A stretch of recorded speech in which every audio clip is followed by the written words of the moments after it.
بسم اللہ الرحمن الرحیم وَلَوْ أَنَّهُمْ الف کی زبر کو نون کے ساتھ ملائیں گے کیونکہ نون کے پر شد ہے، اور جب بھی نون کے پر شد ہوتی ہے تو وہاں پر غنہ کیا جاتا ہے۔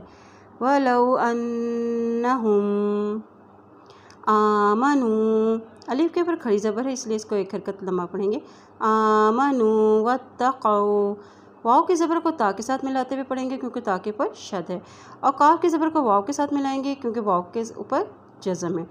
وَاتَّقَوْا لَمَثُوبَةٌ مِّن اب یہاں دیکھیں سا کی پیش کو واو سے ملا رہے ہیں کیونکہ واو کے اوپر جزم ہے، اسی طرح تا کی تو پیش کو ہم میم کے ساتھ ملائیں گے کیونکہ میم کے اوپر شد ہے، اور جب بھی میم کے اوپر شد ہوتی ہے تو وہاں پر غنہ بھی کیا جاتا ہے۔ لَمَثُوبَةٌ مِّن لَمَثُوبَةٌ مِّنْ عِندِ اللَّهِ خَيْرٌ عِندِ اللَّهِ اللہ کے نام سے پہلے زیر ہے۔